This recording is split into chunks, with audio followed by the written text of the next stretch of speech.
Ladies and gentlemen, welcome to the second episode of the Thank God for Wrestling podcast with your co-host. I'm CJ McClure. I'm Johnny King.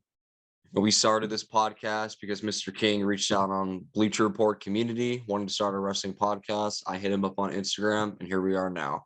Mr. King, the floor is now yours. Yes, sir. It's honestly still crazy how we brought this together in such a quick amount of time too. It's honestly insane. Because I've always just wanted to start a wrestling podcast, but like we said last time, no one around me watches wrestling. The only person that watches it is literally my mom. That's because when I put it on in the kitchen, she's there. But yeah, we have a lot of stuff to get into today. We have Raw to talk about, but we're honestly not going to spend that much time on Raw because obviously the bigger stuff happened on Smackdown. So we're going to talk about Raw, Smackdown, and then we're going to do a special prompt at the end. You guys just have to wait for that to see what it is. So CJ, what are your overall thoughts about the opening of Raw and about how Seth came to the ring and was interrupted by, we all know him as the American Nightmare, Cody Rhodes? It goes to show that their initial feud is far from over yet. And I think that there isn't a proper conclusion yet due to the fact that Seth has not beaten Cody since he came back. So I like the tease. I like the tease of Cody coming out Cody coming out and confronting Seth. But obviously, as we're about to get into next, Brock coming back, it makes the most sense. Their feud is not over yet either. We talked about how we thought Brock was going to come back in Money in the Bank. Clearly, they didn't pay him enough money to come to London for that. So him being at Raw made the most sense. And with that being said, I love the brawl between Cody and Brock. Cody didn't back down per usual. And gosh, Brock is such a good seller. People don't talk about that enough. Dude, he is, in my eyes, him and Dolph Ziggler like here and here for me. Facts. But before we get into the meat of the Brock Lesnar stuff, I want to talk about, I saw a lot of people saying the Seth singing, the crowd singing is getting old and it's becoming way too obnoxious. And the fact that Seth now just stands in the middle of the ring, wasting time on air just to hear his fans sing to him without the music, which I can kind of see where they're coming from. Cause it's bro, just let's get on with the show. Cause he knows it's coming. And even when him and Finn had the promo and Finn literally couldn't even say what he wanted to because the fans just wouldn't stop singing. So what are your thoughts on that? Do you think it's getting a little bit out of control? Do you think they should try to stop him after he gets to the ring or after the music is over? Because they go for minutes upon minutes just singing a song. It's definitely getting louder. And I've noticed, I was even reading about it on Bleach Report. I think Seth is maybe he is, or maybe it's creative, is trying to see how much longer he can get the crowd to sing. I'll admit I'm a little biased when it comes to crowds singing songs and chants and all that. But obviously, everything in moderation, right? I mean, we got a show to watch. There's stuff that needs to happen. USA Network needs the show to happen. It can't be always hijacked by the fans. I love Seth's song. I love when the crowd sings along to it, but it can only go on for so long. So yeah, I can definitely see people's side to them saying that it's getting old. Yeah, that's what I'm saying. It can only go on for so long. After a while, we're okay, let's move on with the show. Let's get everything going. But yeah, as we just said, Brock Lesnar returned. Him and Cody brawled. Cody hit him with the Cody Cutter. Obviously, they're trying to set up a match for SummerSlam. That's what I'm inferring that they want us to think. And if we're gonna get it, do you think there'll be a stipulation? If so, what would you want the stipulation to be? I definitely hope there'll be a stipulation. I think there should be. What I want, that's a really good question. Can't be Hell in a Cell. The rivalry hasn't been that intense. I don't think it should be a steel cage. Hear me out. I say 2 out of 3 falls. Okay, I could see that. Because Brock has never been in one as far as I can remember. He's been in Iron Man with Kurt Angle, but not a 2 out of 3 falls if my memory serves correctly. But but think about it too. I mean, to really assuming if Cody's going to go over. I mean, Brock actually may win the feud to give Cody more adversity to get back to Roman. But let's just say Cody does win the feud, to beat Brock not once but twice in one match. I mean, that would be a solid way to keep Cody strong when he gets back to Roman full circle. But I definitely think the match should have a stipulation to it. Nothing crazy, nothing goofy, but it needs to have something. Yeah, you pointed out that the rivalry hasn't been intense. If I could change one thing about this, I would want to see him and Brock like go at it back to back, week to week, Right. because Brock coming and going, like we kind of forget about him, like, oh yeah, he is feuding with Brock. I forgot about that. And it can Right. kind of get a little bit stale knowing that Brock's not going to be there. So yeah, I mean, hopefully that these next coming weeks leading to SummerSlam, they can make it more intense to have like a crazy gimmick match like a Hell in a Cell, or like you said, 2 out of 3 falls would be good. Just pure wrestling, Right. pure, yeah. So, I don't know how I feel about that. But the next thing that happens was, first of all, Seth is still in the ring after we come back from commercial break, and they're still singing his song. So they probably sung it through the whole commercial break. But then Seth gets interrupted by the Judgment Day. Him and Dom go at it, him and Damian go at it. To make it short, Dom and Seth prepare for a match that they're gonna have later in the night that ends up being the main event. I want to bring up Damian Priest. What do you think about not only him winning, but do you feel like he's a threat to Seth? Obviously, he's not a threat to Roman. They're not gonna have him catch in on Roman. But do you think he's a threat to Seth Rollins? I think he definitely has the size, and I think he definitely has the potential. But to quote my mother, who used to be a coach for volleyball, basketball, and track, the true definition of potential means you haven't done it yet. And I think that they're gonna have to build up Damian for the next few months to be more and more and more of a threat. Because assuming that Seth is still going to be world champion by the time that Damian Priest cashes in, Damian needs to be on fire. Like I think by that point he cashes in, Damian has to beat Dom, has to win his feud with Finn, go over in that, maybe feud with just another mid Carter challenging him, and then boom, cashing in, and then he's truly is a threat. He truly will be a credible world champion. Yeah, I almost feel like if they're gonna have Seth lose the belt anyway, I feel like I would rather have Finn beat Seth and then Damian end up cashing in on Finn to make the story just way more Yep, intriguing. that's a And good point. Sorry, you no, good. you're good, you're good, you're good. I'm just saying like that is a good point because let's just say if and when Finn does win the title, Damian turns his back on him, and there's already this going on anyway within the Judgment Day. I mean, yeah, that absolutely adds to the story more. Kind of like what you talked about last week on our first episode. I mean, would LA Knight have probably been the safe choice because of the crowd reactions? Yeah, for sure. But there's more of the story with Damian within the Judgment Day with him and Yeah, Finn. yeah. So the next thing that happened was the Shayna Baszler and Ronda Rousey confronted each other. We got shades of NXT Ruthless Shayna Baszler with the promo. The crowd does just not like Ronda. It's crazy. She just can't, anything she does, the crowd's not feeling it. She can't get over. And those rumors about her going to UFC I feel like they're gonna become more and more true and more solidified. And she even said that the only reason she's in this business is because of Shayna. And I feel like her having her last match with Shayna would make a lot of sense. But I believe Shayna, she did her thing in that promo, man. It was very believable, especially because they, first of all, have a friendship outside of wrestling. And second of all, they also come from the same background. But like Shayna said, I wasn't just walking through the door, just handing a WrestleMania opportunity. I had to set up rings. I had to do the work. And now it's my time to shine. You know what I mean? So what do you think about that segment? Yeah, and I mean, I think it's really interesting seeing people cheer for Shayna. And I don't know if it's so much because they just don't like Ronda, like you said, or if I mean, I'll put some respect on Shayna's name. She's been here for a while, and to her point and your point, I mean, Shayna started in NXT.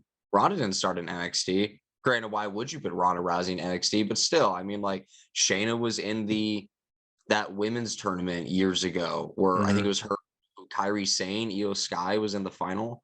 She was in that. She was in NXT Women's Champion, put on great matches then. Was a force to be reckoned with. Came to the main roster. Yeah, I mean, yeah, she is for real. Like worked her way up, and like you said, the promo was genuine. I think she was like really. I don't want to say speaking from the heart, right? It wasn't emotional, but I mean, but it felt real, And I think that also goes to show just the chemistry they have together. And regarding Ronda, I mean, don't get me wrong, love Ronda. We talked about it last week. She has accomplished a lot, but there's been like 1 or 2 times that she's cut a genuinely good promo, and it probably Yeah. was against Nikki Bella in that feud. But regardless, I'm excited for the match. Um, give them the time that they need. It'll be a good match. If Ronda leaves you, goes back to UFC, I don't blame her because, like I said last week, I think she does have unfinished business, so that wouldn't be surprising. But I don't think this. I can see it being her retirement match against Shayna, but in my mind, most retirement matches are at WrestleMania, and I think even Ronda knows that. So never say never. I guess is what I'm getting to. If Ronda leaves after this match, she would definitely come back. Yeah, I don't know. That's where I kind of play devil's advocate, dude. I just don't. I feel like she doesn't feel appreciated, so she knows if she goes back to UFC, she's going to be more appreciated. So I could see down the line, I guess, maybe have one more match, but I don't know. I Well, feel like she's just kind of fed up, honestly. and that's true, but I mean, but she was fed up years ago too when she took that hiatus after WrestleMania 35. I mean, she said online, "F the fans, dude," but yet she's also said that WWE fans care more about the talent than UFC fans do, Hmm. which I can totally see because WWE fans, in my opinion, are much more passionate. Yeah, You don't see UFC fans doing the chance and energy that we do. yeah. They just want So to I see mean, people get knocked out. right, exactly. So I mean, I don't know. I mean, Ronda has definitely been wishy-washy. Hopefully, she doesn't see this and try and break my arm. But, but never say never. And at the end of the day, money talks. Money, yeah. And I feel like wishy-washy is a great term for her because sometimes she's really on and and then other times she's just like, I just want to say, why is this on my TV? Like, that sounds horrible, but it's true. Like she's not very accurate with her performance. But the next thing that happened was they had like a women's tag team tournament. I just want to run through this really quick. Nothing really spectacular, and I feel bad saying that, but like having this made the fans see how weak the women's tag team division was. But I do believe the winners won right, Sonya Deville and Chelsea Green. I don't know how you feel about Chelsea Green, but I'm a very big fan of Chelsea Green and all her past work, and I believe that she could be like a top women's star in the future. She's growing on me, and that's really my only thoughts about her. Truth be told, I don't, I don't, Yeah, I, yeah, I don't. yeah. I don't feel strongly one way or another, but I think she's obviously been given the TV time that she's Hmm. had because creative sees something in her. Hmm. Again, she's growing on me, so I'm willing to see what she's capable of doing. And there's so much NXT talent that was brought up to the main roster that has not been showcased or not even a vignette or anything trying to hype them up. Like Indy Hartwell teamed with Candice LeRae in this match. And Indy Hartwell is a former NXT Women's Champion. Like she was very huge in NXT. And they just threw her in the match like everyone was supposed to know who she was. And obviously a lot of people who watch Raw and SmackDown some of them don't watch NXT. So I just wish if you're gonna bring them up to the main roster, hype them up, try to create a genuine like build up so the fans can connect to them more and like want to see them perform. That was the only thing I had to say about that. And correct me if I'm wrong, but wasn't this Indy's main roster debut? Yeah, it was her first match in Yeah, at Raw. Yeah, so I don't know why they didn't at least have like a video pack for her saying former NXT Women's Champion. She's coming to the main roster.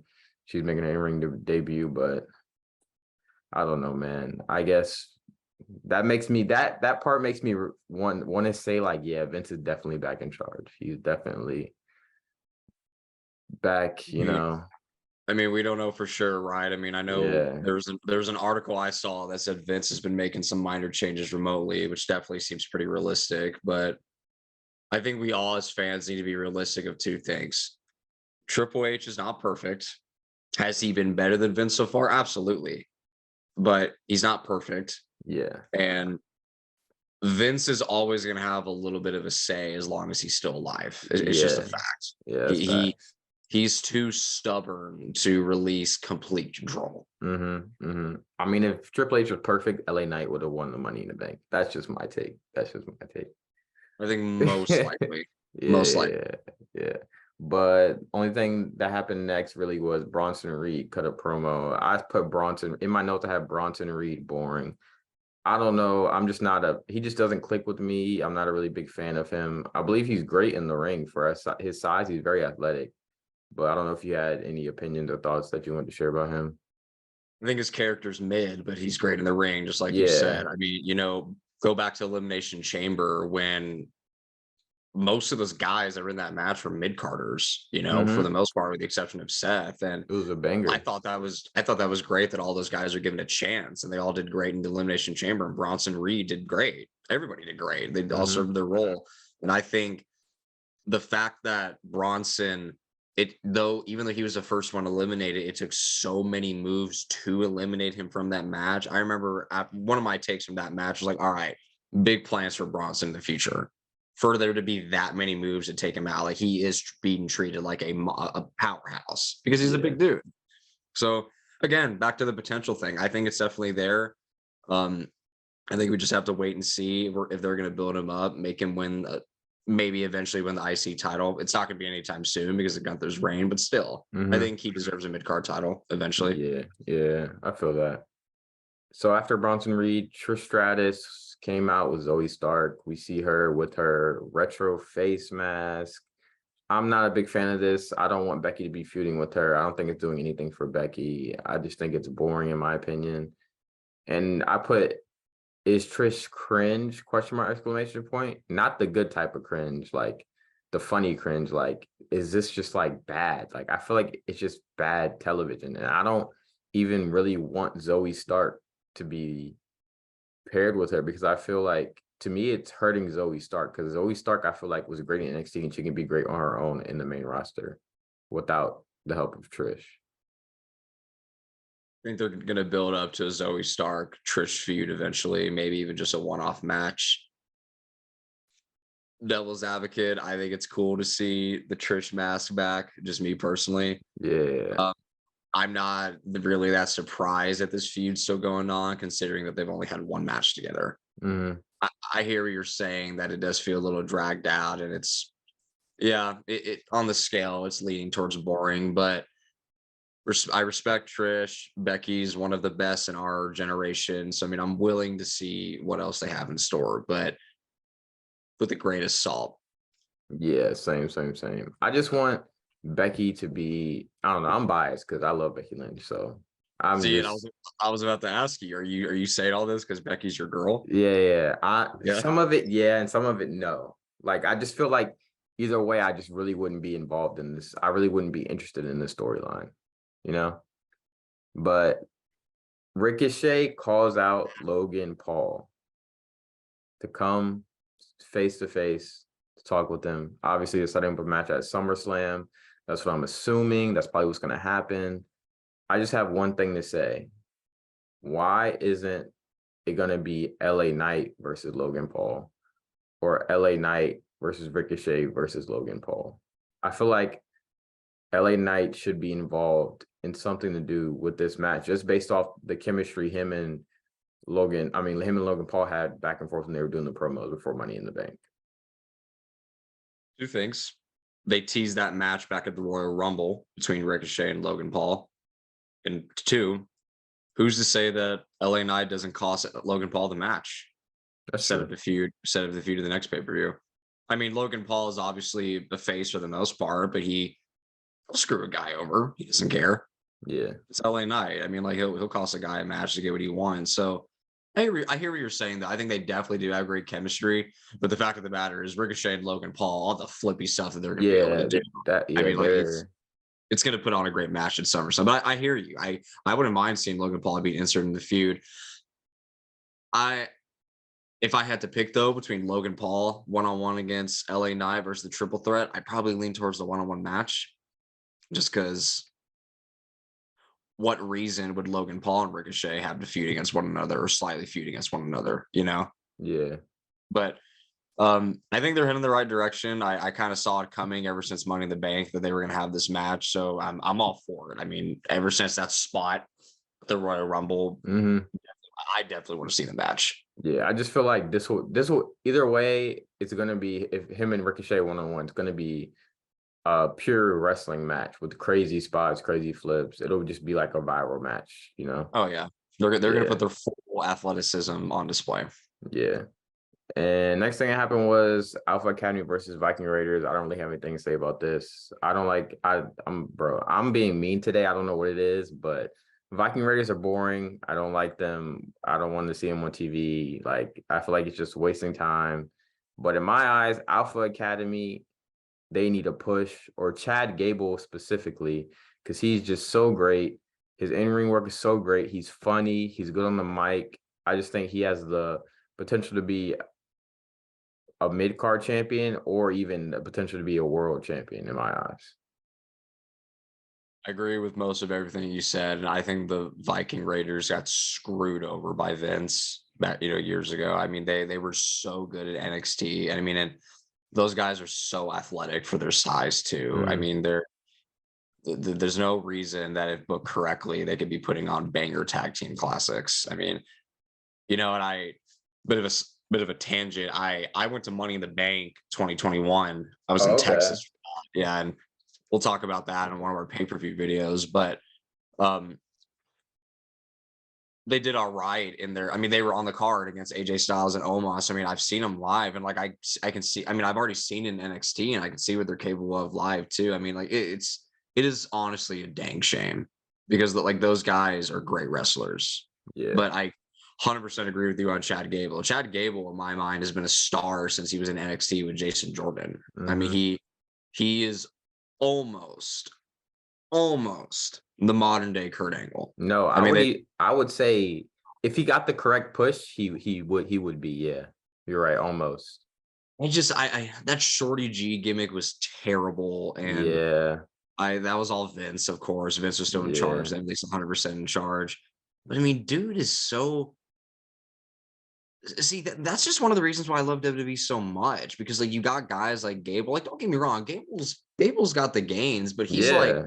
what, 5'10"? Like, Yeah. I yeah, don't I even think think like he's that tall, bro. right, but like Yeah. I'm gonna search it up. I'm gonna bro's search it up. yeah, like while you're searching out, like bro's so athletic. The dude German suplex Braun Strowman. I'm saying he's Like, 5'8". 5'8". well, I mean, Eh, if that's true, then I mean that just continues to prove my point. I mean, like he's yeah. always put on great matches. His style is again very, very similar to Kurt's. Mm-hmm.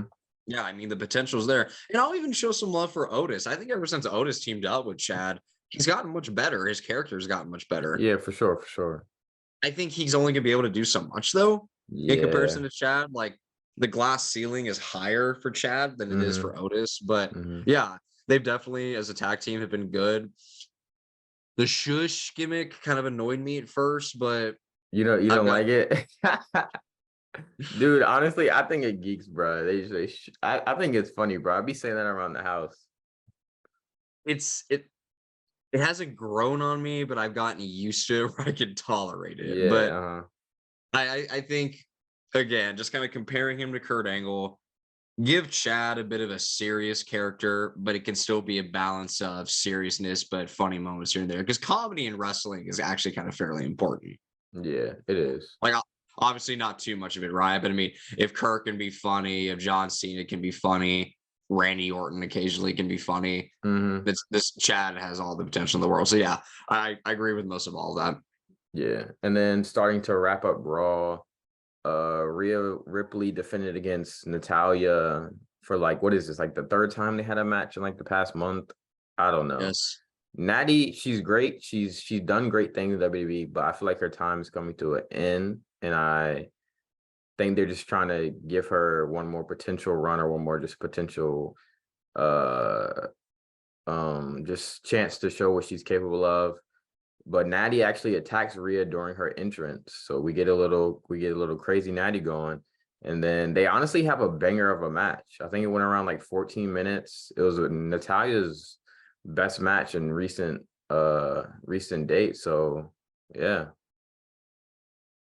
Yeah, I mean, Natty's a veteran. She's been around for a while. She knows how to put on a good match, and yeah, I love to see a bit of the ruthless aggression from her attacking Rhea in her entrance, kind of getting some payback. I mean, but it's also like this is their third match. And also in my mind, I'm like, where was this in Night of Champions? Why weren't they giving this time in Night of Champions? Because they have the potential to do it. Granted, Yeah. that match at Night of Champions had no build whatsoever, but I mean, that doesn't mean you can't put on a good match. So yeah, Natty's been around for a while. I can see her hanging up the boots eventually.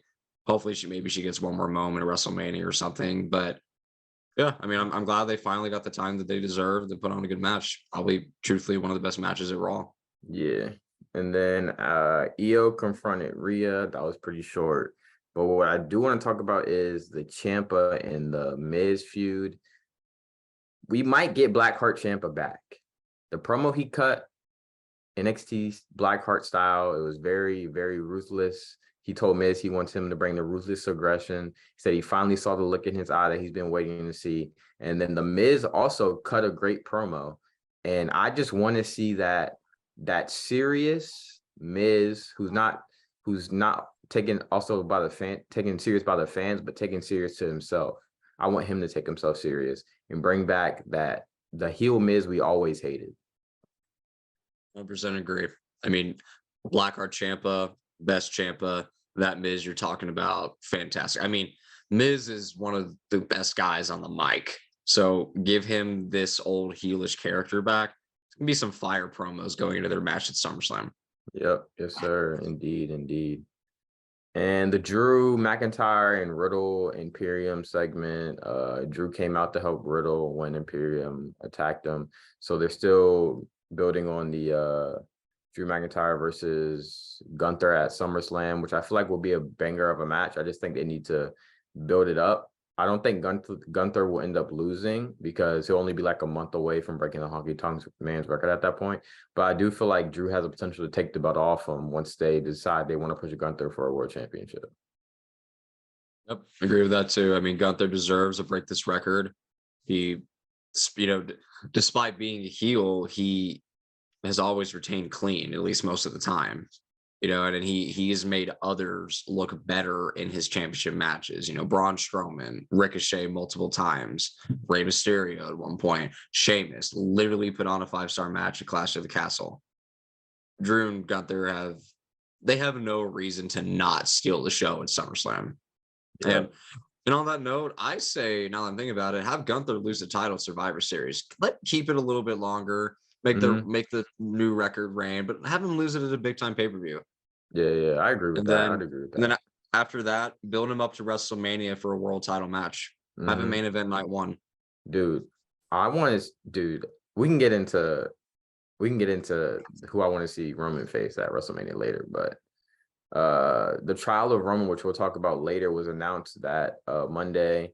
And then obviously we get into the main event, Seth Rollins versus Dominic, which was obviously an okay match. I mean, Seth can make anybody look good, but Damian was gonna cash in on on Seth, but Finn ends up coming in and ruining it, and Seth gets the chance to skirt out the ring, get away back up the aisle, and then Finn and Damian are having the confrontations again, having the frustration. So I do believe that they're eventually going to build on a turn. I think Finn is going to leave.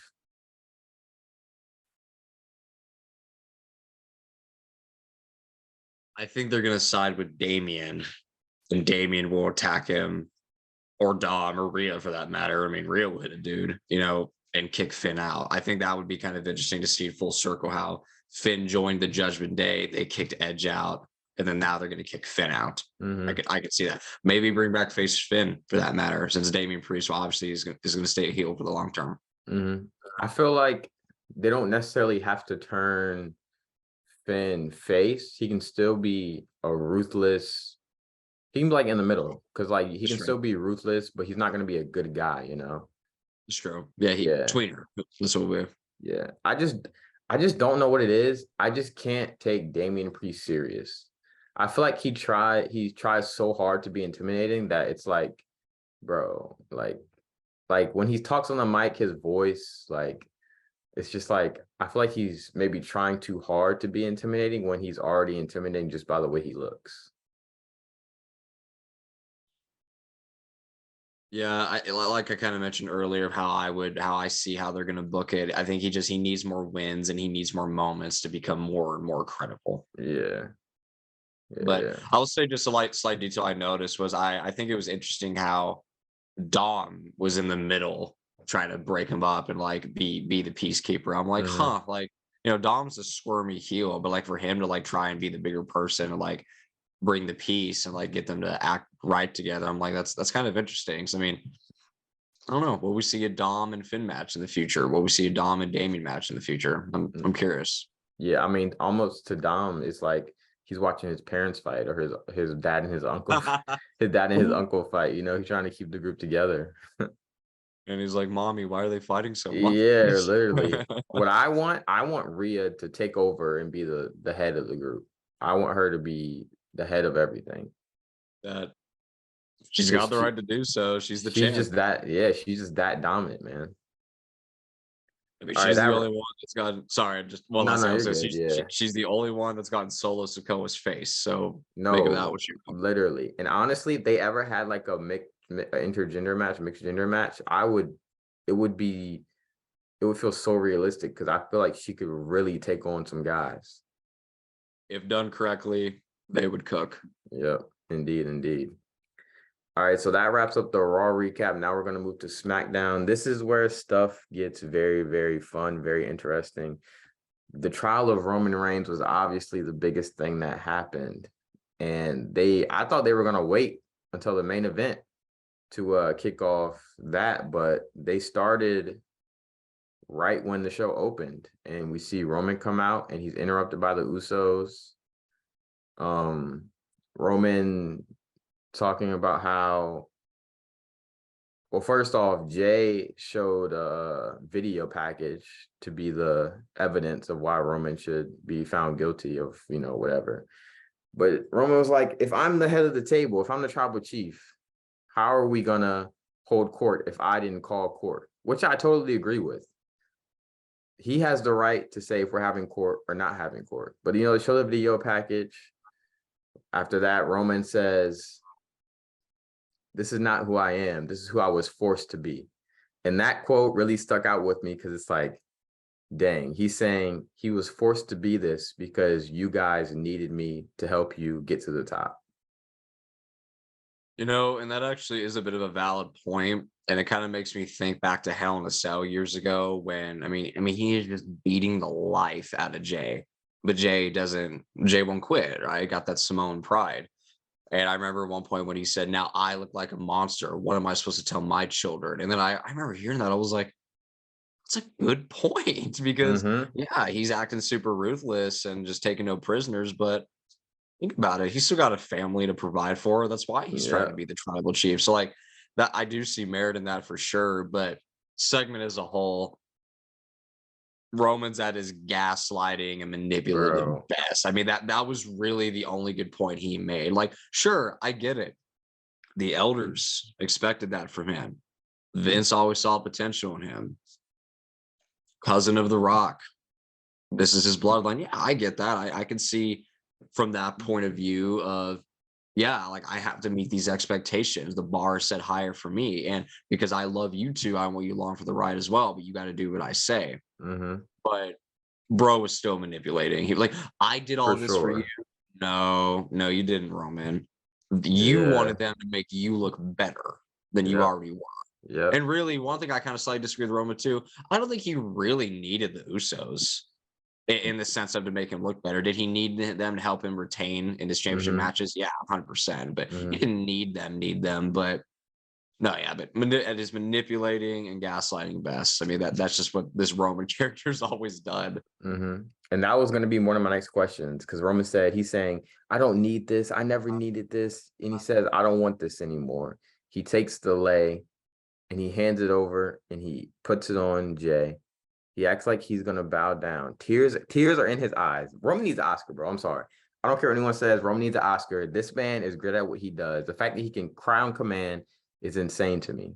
He gets on his knees, acting like he's gonna pass the torch to Jay, and Jay's gonna become new tribal chief, and he low blows Jay. But before you respond to that, I want to asked this question. You kind of touched on this. Would Roman be as dominant as he is right now if the bloodline was not put together?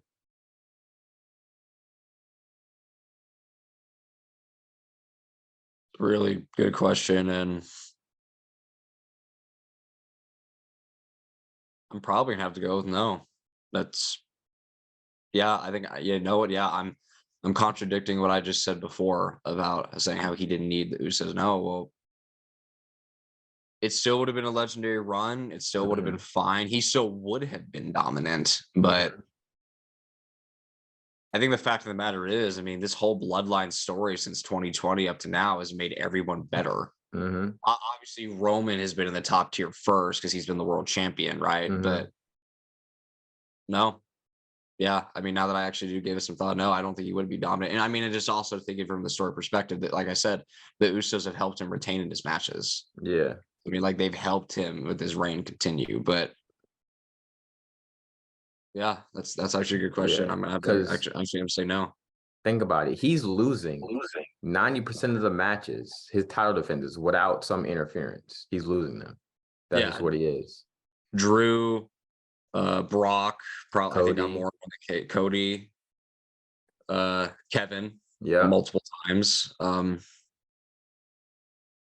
He's had so many matches, I can't think of all of them off the top of my head. But I mean, but yeah, I mean, like, and I get that a heel isn't supposed to win clean all the time because that's going to make you despise him because he's not winning clean. But you don't always have to do that. In this case of the bloodline, yes, you do. But like, look at Mm-hmm. Gunther, like I mentioned before, he's a heel. He's retained most of his matches clean. Yep. But yeah, I really didn't. I actually didn't truly think harder on that subject before you asked that question. Mm-hmm. And then if you think about it, when they first tried to push Roman, he was getting boos. He literally was getting booed. He won the Royal Rumble, booed. The Rock even co-signed him, rose his hand up, booed, you know? And without this tribal chief character, I don't think he would be anywhere close to where he is. I think he would honestly still be getting booed because they would still be trying to push him as the savior, the new babyface, the new version of John Cena, you know?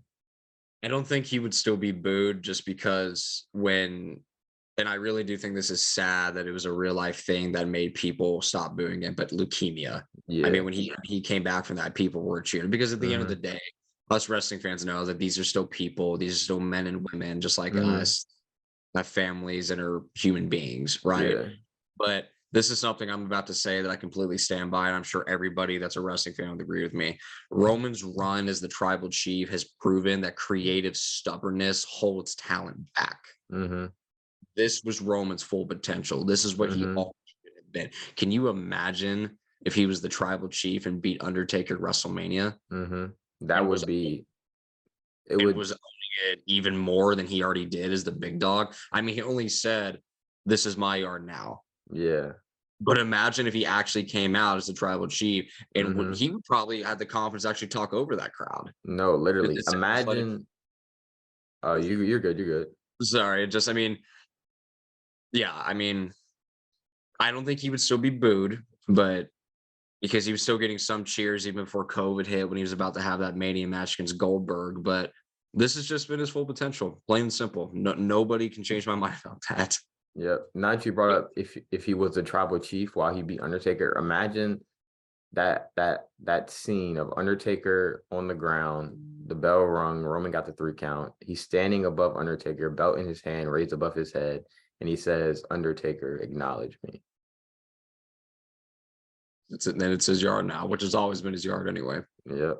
It's not Undertaker passed that torch, but no, yeah, I mean, and not to keep beating a dead horse, right?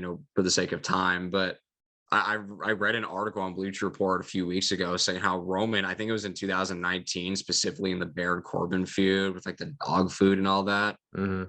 Roman in real life had enough.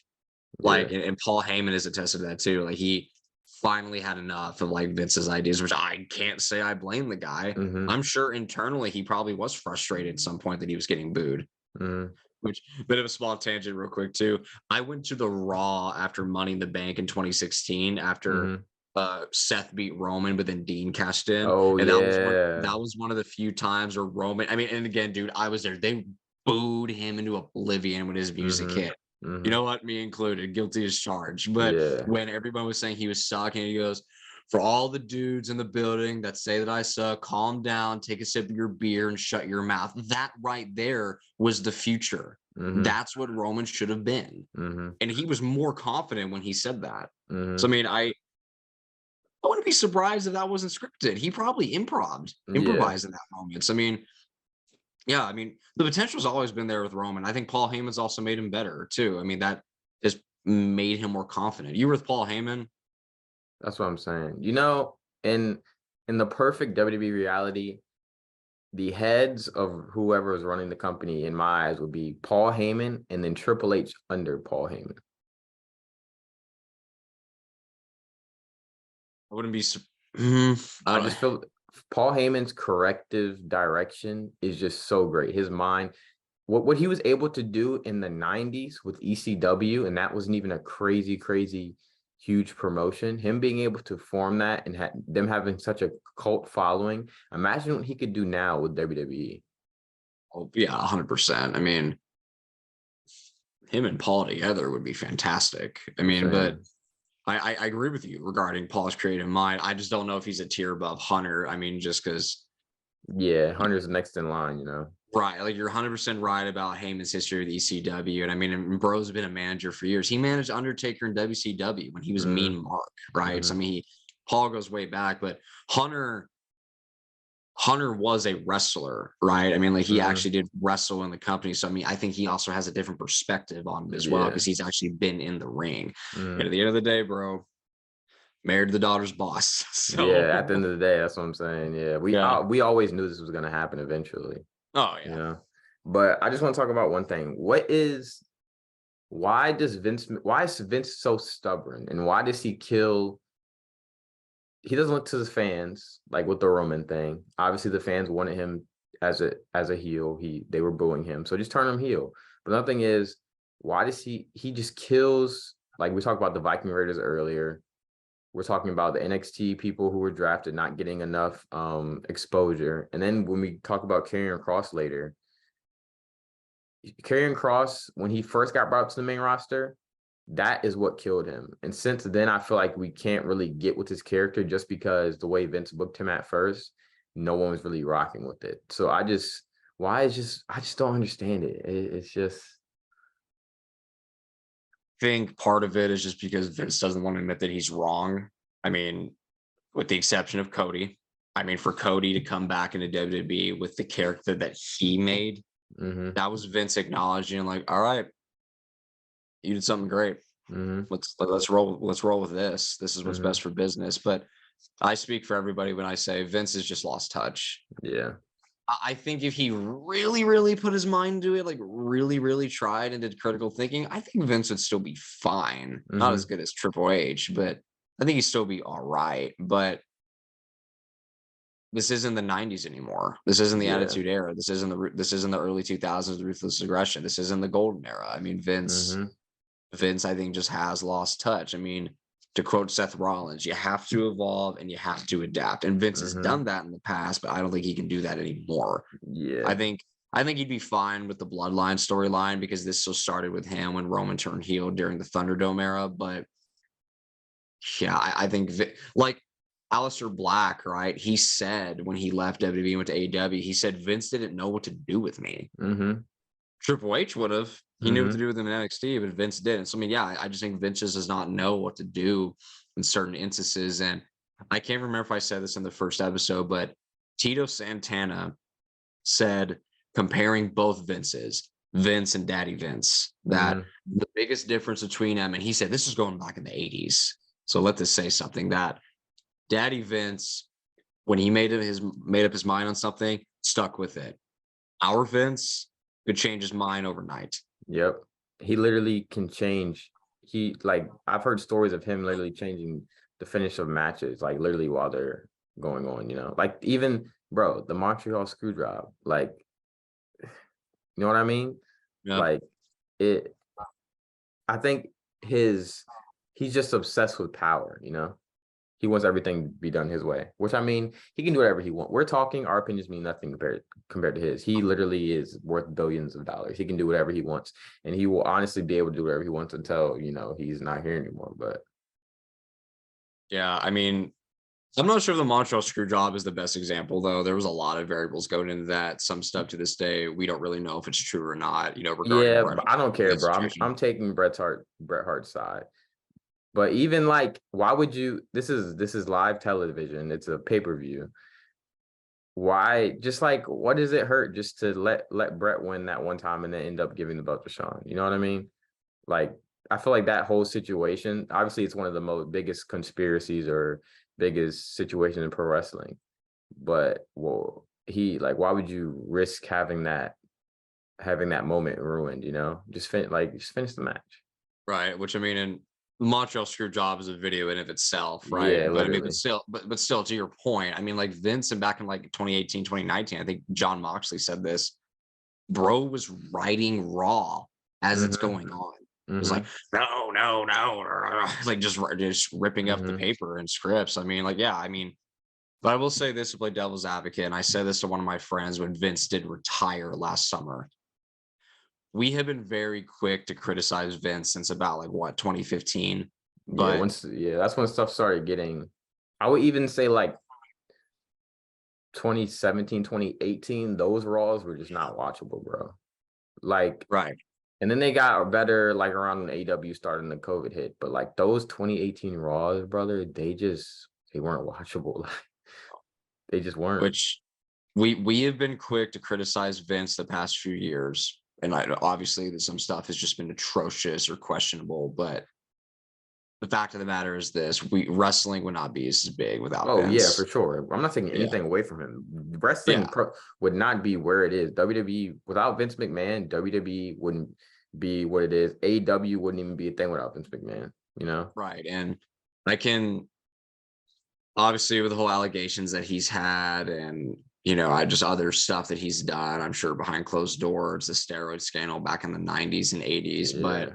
what I will say that I respect about Vince is like how he speaks highly and thinks of guys like Undertaker and Andre the Giant. Like Mm-hmm. seeing his reaction when they were talking in the Andre the Giant documentary where they were talking about Mm-hmm. just like when was the last time you spoke to him, and when he said Andre was special, and just obviously him tearing up and Undertaker in the Hall of Mm-hmm. Fame. I mean, I do respect that about Vince. Mm-hmm. The quote Undertaker, loyalty does go a long way. Yeah, it does. So It does. I'll say that. But we're getting a little off Yeah, topic, yeah, yeah. for sake You're of good. time. So we got 2 more points to go over. Yeah, yeah. I just want to quickly go over Austin Theory. In my notes, I had boring Theory. No one cares. I say give the belt to LA Knight. Let him be U.S. champion because they're not using Theory correctly. I don't think he just needs a character really. I don't know if you have anything to say about that, but I think he was getting better. I kind of said it last week. I think he was getting better after he lost some Money in the Bank, got the U.S. title back. I mean, beat a lot of good guys defending his title on Raw. I thought him being Elimination Chamber with his title made the title a little more prestigious. yeah. But it's like since WrestleMania with him and John, I mean, just yeah, it's kind of been a decline again. I mean, I still think yes, he needs a character, but the character he has now is better than what it used to be with. Can we take a selfie? Mm-hmm. I was not behind that at all. But Mm-hmm. yeah, have him lose the title to LA And Knight or something. whose idea was that? Vince McMahon? It's like, no, I'm kidding. I'm kidding. I'm kidding. I'm kidding. I'm kidding. But next we have Edge versus Grayson Waller. Earlier, Grayson Waller had the Grayson Waller effect, who featured Edge as a special guest, and Edge challenged him to a match. And Grayson Waller, he showed out in that match. They put on a banger of a match. This was the best match of the night. And this was a very great in-ring debut for Grayson Waller. I think he has so much potential. And I even believe he could be like a future face of the company, especially with his mic skills and how confident he is at such a young age. Not a young age, but being this new to the main roster.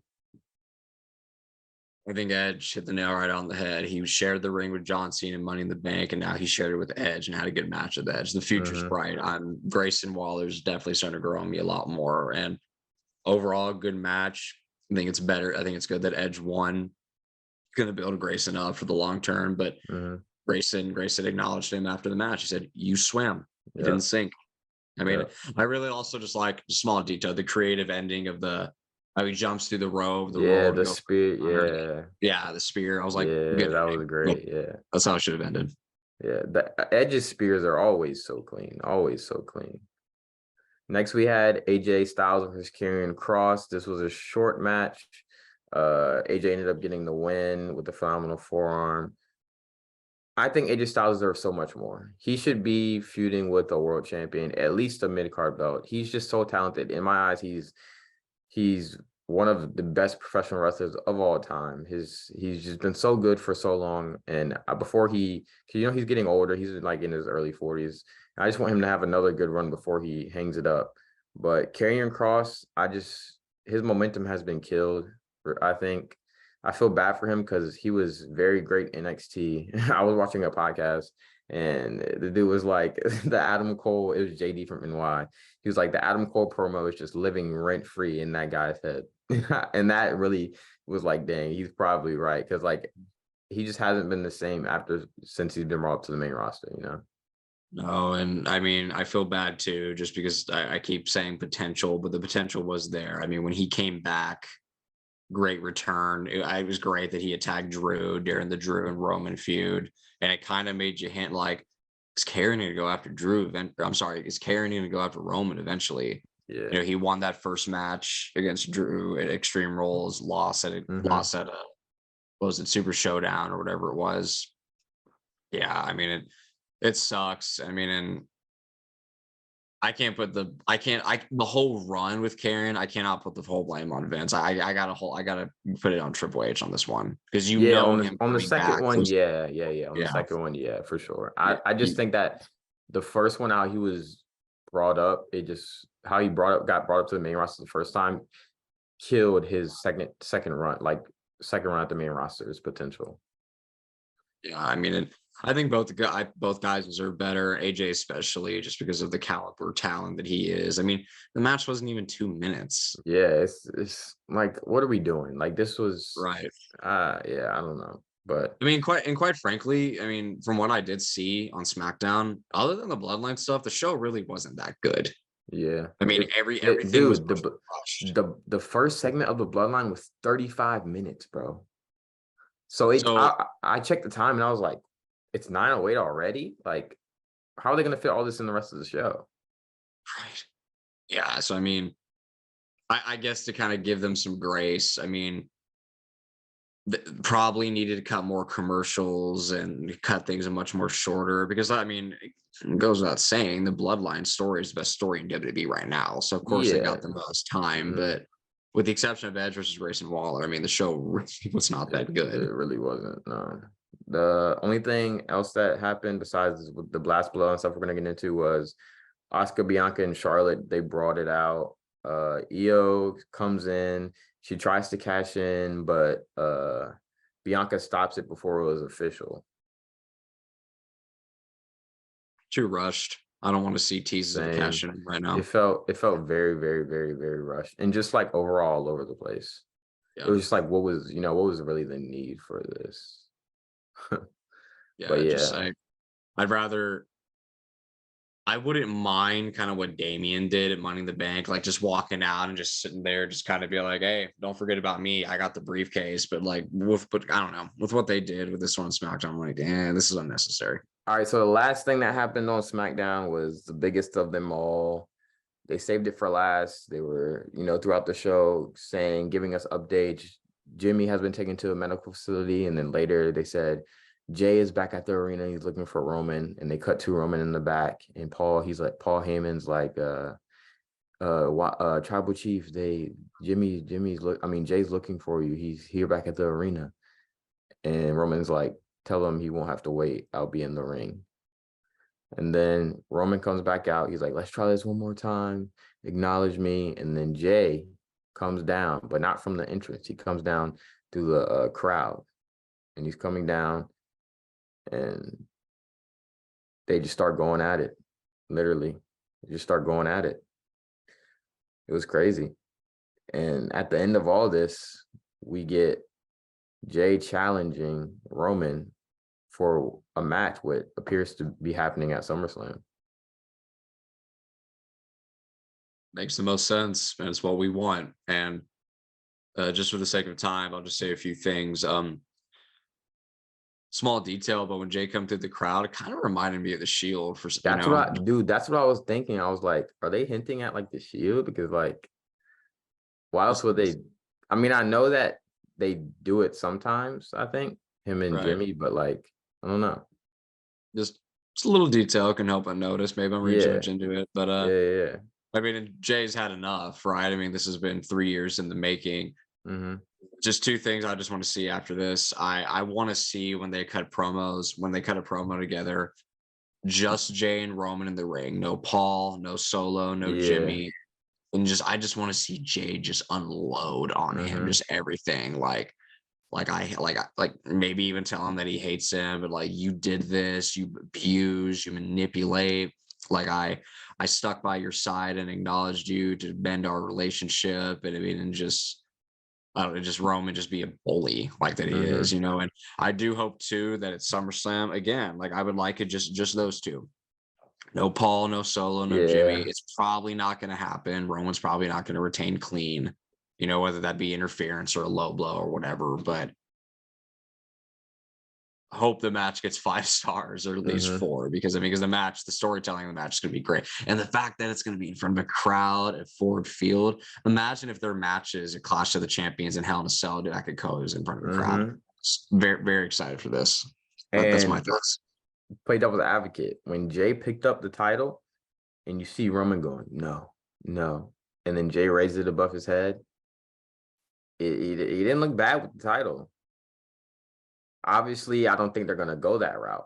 But if they did, I wouldn't be mad.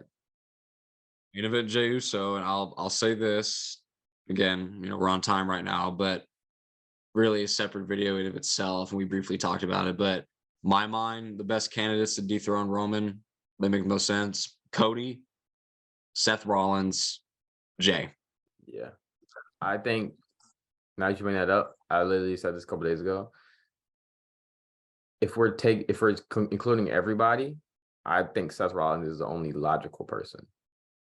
Just because their history, Yeah, just I can because see that. what they've been through. Yeah, yeah. And before we move on to the special prompt, I watched this. I heard about this like documentary. I'm like halfway through it now, but it's like a narration talking about. It's called The Unreality of Pro Wrestling, and it's about how we got to this bloodline story, and so it's about everything leading up to it. It goes back to the Samoan dynasty. It talks about Roman coming into the WWE. It talks about Sammy coming into the WWE, the Shield, Kevin Owens. It talks about all that, and it just leads up. And it basically shows how literally everything is connected together. You should watch it if you get the time, but it's pretty good so far. You go to look. Yeah. And then so guys, after we recap every show, whatever we talk about for the first part of the podcast, we want to throw in just like a special prompt. So today we're doing like our current favorite matches, like our current however many matches we're going to talk about, but just to maybe give you guys some match recommendations and just to share our thoughts on what we think are, good matches. So yeah, you can go first, CJ. Yeah, so we're gonna, we're about to hit an hour mark, I think. So, we're going to divide this into parts, just, because we want to do top 10 matches. 10's obviously a lot. Yeah. Johnny and I can do a lot at analyzing, giving our thoughts on a show. So we'll divide this Yo, into parts. we could So go hours. you're right. So for your guys' sake and the sake of time, this is going to be part 1 of this prompt. Johnny said he's going to do 3 matches for now. I'm going to do 4, and you'll all see for obvious reasons. Yeah. Disclaimer, just full disclaimer. Johnny, I'm sure you're going to test this. I can go down a rabbit hole of some of my favorite matches of all time, but for this list specifically, I'm going strictly on how many times I've rewatched these matches, Okay. how many times Okay. I've gone back. Just me. That's my criteria. And these first 4 are very generic. I could go on for days on it, but I'll do my best to kind of give the summary. Undertaker's matches from WrestleMania 25 through 28. That's easily 4 spots for me on my list. And I'm biased because Undertaker's my favorite of all time. He's in my Mount Rushmore. Mount Rushmore's a future video. Oh, for But sure. We're going to get crazy into that one. absolutely. But just again, I'll do my best to briefly go through each of these matches. So personally for me, I started watching wrestling in 2010. So my first WrestleMania was WrestleMania 26, the streak versus career. And I hated Shawn. I will get back to that in another video, but I hated Shawn at that time. Loved Undertaker. He got my attention. And learning, I was like, this dude's undefeated at WrestleMania? holy crap. So I mean, like, it got my attention as a kid, and just I haven't seen the Godfathers, but I've heard like their match at WrestleMania 25 is like the Godfather, Yes, 26, the Godfather yes. Part 2. So I saw that match first. Great match. But I remember after that match, it was over. I was like, oh, well, dang, Sean's retired now. My first WrestleMania. This is the only match I got to see of him. Obviously, I get older, right? I get access to the WWE network and, Mm, DVDs and whatnot. So I just wanted to address that match first. I'm going to come back to it again, but I want to address that match first because I saw that match first. But WrestleMania 25, Undertaker versus Shawn Michaels, and here's my hot take on this channel. I will forever stand by these hot takes. You guys can, you'll fight me on it. I will never like let go. hey, always stand on your Under hot takes. Undertaker versus Shawn Michaels at WrestleMania 25 is the greatest WrestleMania match of all time. It is the greatest WWE match of all time. And Dave Meltzer, hope you're watching, it should have gotten 5 stars. Those two guys proved that even when you're in your 40s, you could still put on a banger. And seeing Undertaker's Hall of Fame speech shed more light on the creative decision going into that match, how they were supposed to be third and got like Hmm 15 minutes and they were pissed, and rightfully so. They should be pissed. hmm And Undertaker was right. Triple H and Randy Orton after that match are like, we are in trouble. hmm We're screwed. I mean, hmm that match, if I remember correctly, I think that's the very first match of the This Is Awesome chant. It put more of an emphasis on Taker gets counted out. He loses. Streak's over. And let me tell you something, Johnny. When I knew that Taker won that match, obviously, before I ever watched it the first time. But when you know the result of a match, but watch it and forget in the moment who's going to win, hmm that's a good match, my hmm friend. hmm And It. Taker and Sean killed it. Hmm Absolutely killed it. I mean, JR, Michael Cole, and Jim Ross calling, or Jerry Lawler, I'm sorry, calling that match. I mean, they did phenomenal on commentary.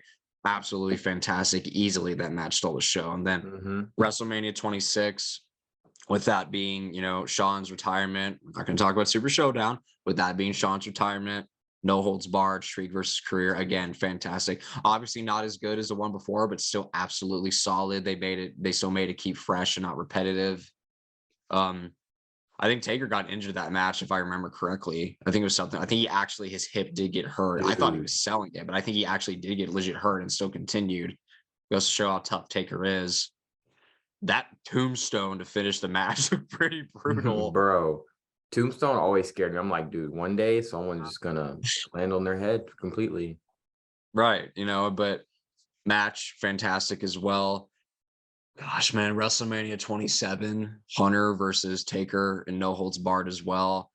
I was stressing out as a kid watching that match because Taker got messed up in that match for real. I don't know if it was confirmed, but I read an article saying that apparently I think Triple H was actually supposed to break the streak that hmm night. Maybe. Don't quote me on that. I think he hmm was, because Taker at one point wanted Hunter to do it because hmm they were the last two from the Attitude Era, which I can see. Like, that makes sense, but I love Taker. Never wanted the streak to end at all. But I mean, the Hell's Gate, I mean, and just Taker, how bad he got hurt, but still finished the match, and just how hard hitting it was. That's the last WrestleMania we've seen Taker jump over the top rope. Yeah, bro. You know what I mean? Him doing that was always just so iconic to me. Seeing that man Yeah. of that size, and you see his hair catch the wind, and he puts his arms out, dude. Just prime, bro. Just Oh, peak yeah. wrestling. Super hard hitting. I mean, Triple H hitting the tombstone on him to try to end the streak, and Taker still kicked out. Goosebumps as a kid. This is, I believe, true. They were debating on making that match the main event of WrestleMania over John Cena and The Miz because they were afraid that, which would happen, they were afraid of, crowd was going to be drained after that match going. And sure enough, they were right. And really, no offense to Cena and Miz, but the streak, at least in 2011, kind of overshadowed the WWE Championship just a little bit. So, I mean, I really should have went that direction. And that WrestleMania probably would have been fondly more remembered if that was the main event. But really scary looking back on it that Taker did get legit hurt in that match. I mean, like, when he was helping himself up, just Yeah. like that. But fantastic as well. End of an era. Gosh, man, I wish I didn't do the last time ever at Super Showdown because they kind of watered down. No, I'm not going to say that. Just it ruined the end of an era-ish Yeah, between them, you know, but Hell in a Cell, Taker and Hunter. Taker shaved his hair, Sean's special guest referee. You could argue that that match stole the show at WrestleMania 28. I mhm, mean, and that separate topic really, but WrestleMania 28, WrestleMania 39 are the two best WrestleManias of our lifetimes, in my opinion, of us being mhm, fans. That's one of mhm. my takes. I mean, and that just again hard hitting. I mean, those guys just went out and be like, let's just give it hell, and they did. I mean, Literally, inside Hell in a Cell. I mean, another hot take too, but I think it's a little more agreed upon. The Sweet Chin Music and Pedigree and Taker Still Kicked Out. Of all the time of the few bro, streak matches I watched, I thought that was it. I bro, was like, it's like not like this, bro. Not my man Taker, but he kicked out greatest kick out of all time. bro. I was literally just about to say when Shawn Michaels hit him with the Sweet Chin Music, Pedigree, still kicked out. Shawn was like, I tried to help. I tried to. I can't do it. I don't know what to do. And Undertaker just proved like why he's the phenom. Why, you Yep. know?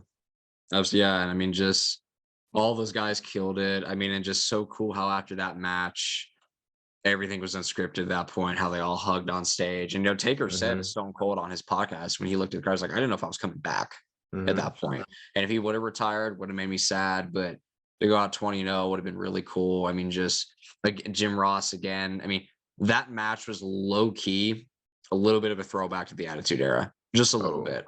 yeah, for Obviously, more of sure. the modern era with how they actually wrestled. Mm-hmm.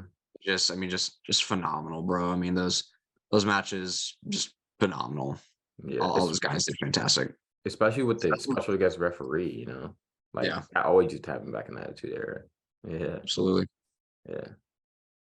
Was that your Yep, just those? Oh, yep, okay. those So just the trilogy or the four. the four, right? I Yeah. mean, like those are the matches I'm going to do for now. Obviously, got those 6 other spots, but I think we're going to go a little longer than our first video, but I'm Yeah, going to stop yeah. there Mhm. for me. I'll stop there. My matches aren't as influential. These are matches I just find myself watching over again, and like I just really enjoy the wrestling that took place in them. The first one is Tommaso Ciampa versus Adam Cole Takeover Portland.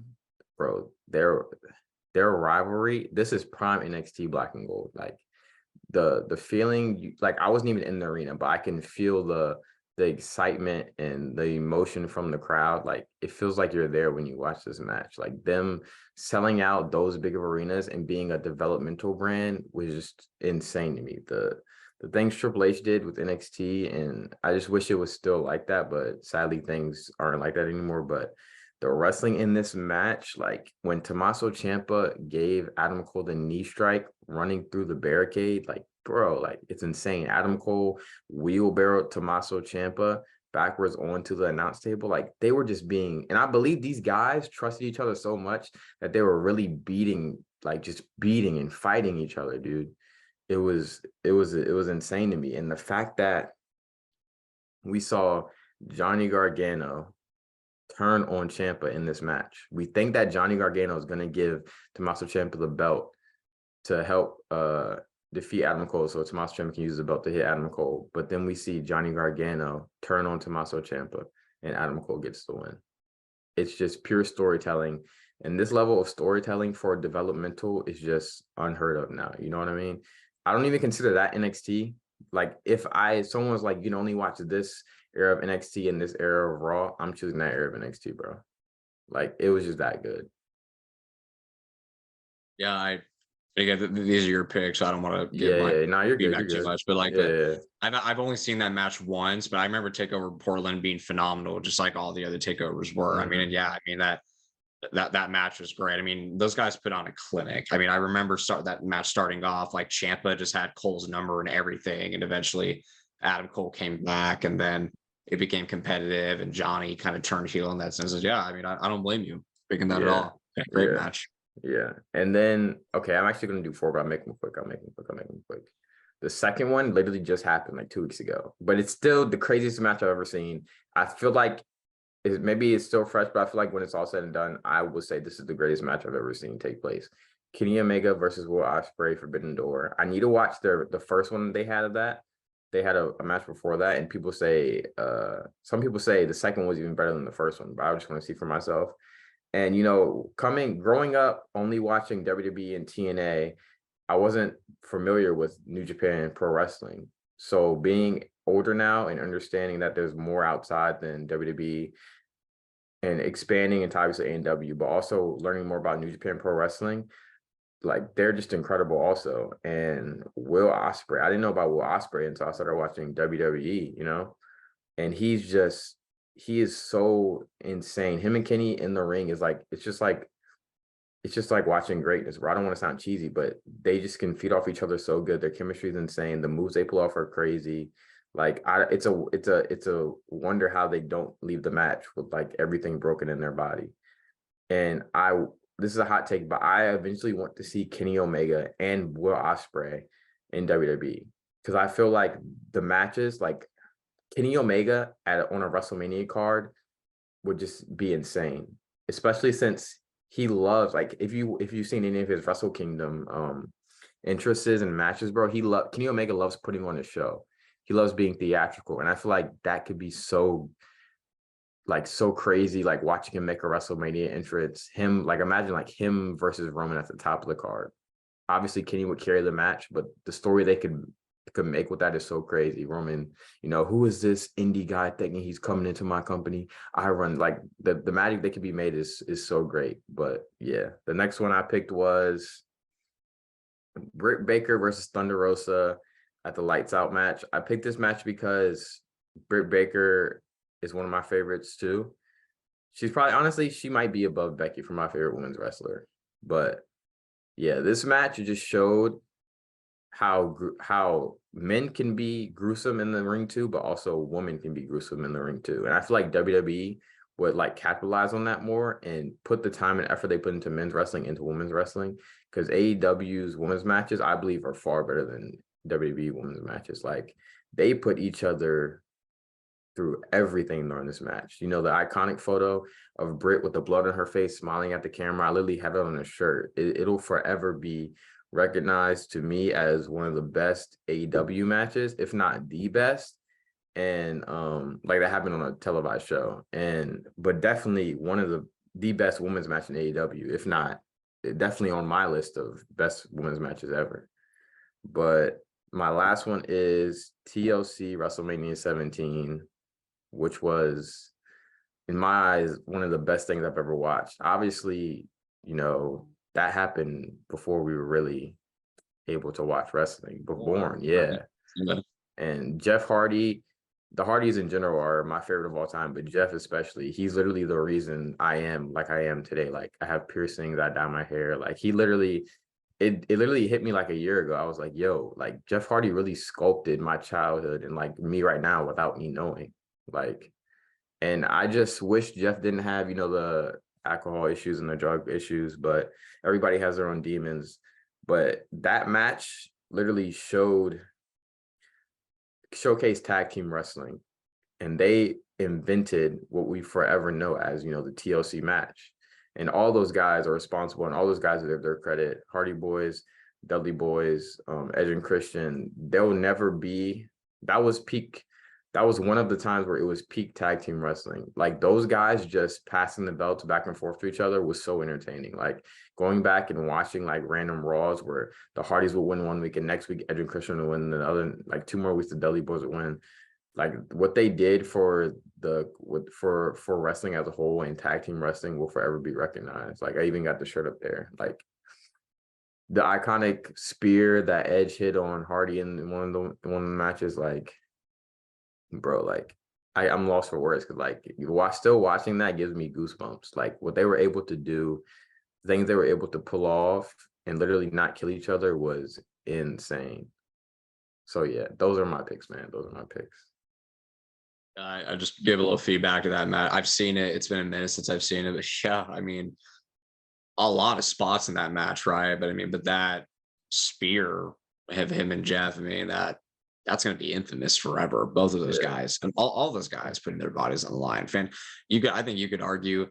I haven't watched all of WrestleMania 17, but I've seen that match, Taker versus Triple H and Steve versus Rock. But you can argue that match stole the show on arguably No, not even arguably. I'll stand by this take.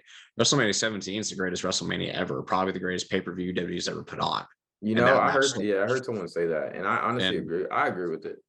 yeah, and I mean, in that match probably sold the show. I mean, yeah, I mean, those guys paved the way and set the bar for a TLC match that, in my opinion, is probably never going to be reached. I mean, we've obviously No, had some good TLC and ladder yeah, matches, but I mean, but just you can't.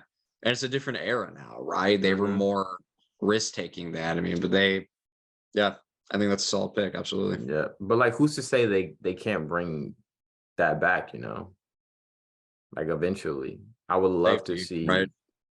see another TLC match like that take place. But I feel like no one will ever, like you said, that was the peak. That was the peak. Like the So Dudleys, get the tables. Like, bro, come on, bro. Come on, bro. And speaking of Bully Ray, what do you want to call him? Bro, I mean Bully Ray, Bubba Ray, but I watch him, listen to him on Busted Open all the time. Bro's doing crazy things in Impact right now. He has a storyline with Steve Macklin. Oh, I told you about it.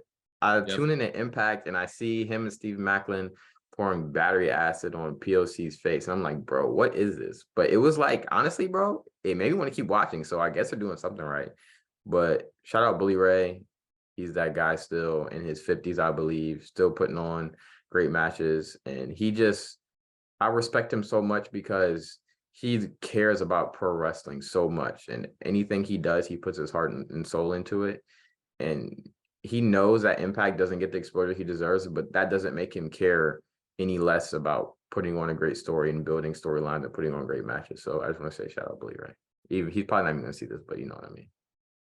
I guess on that note, I want to shout out Jeff Hardy. I hope that from here on out he's sober for the rest of his life, and that he doesn't, he doesn't have any issues with drugs and alcohol again. I mean, yeah, we all got our demons. We obviously have we're Christians, right? I guess to break the fourth wall, and we have our struggles. I mean, some of it's lust, some of it's alcohol, but anything could be conquered. So I hope Jeff, for the rest of his career, whether how much longer he's going to wrestle, that he conquers his demons. I believe he will, man. I believe he will. I believe, because if I'm not mistaken, I believe he's a Christian also. I think so. Can't remember. I think he might be.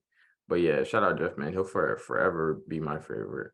Like wearing the armbands around the house, like, bro, just iconic. To me, he is one of, if not the most influential WWE superstar, if not wrestler of all time. Just the way, like, even now, people still talk about the influence he had on the culture, What was it that Michael Cole called him? Thrill seeker. Thrill seeker. Yeah. Like he really put his life on the line for the things he loves, Yeah. Yeah. Well, anywho, we got on for a while, but talked about some good stuff. This is going to be kind of the pattern we're going to do.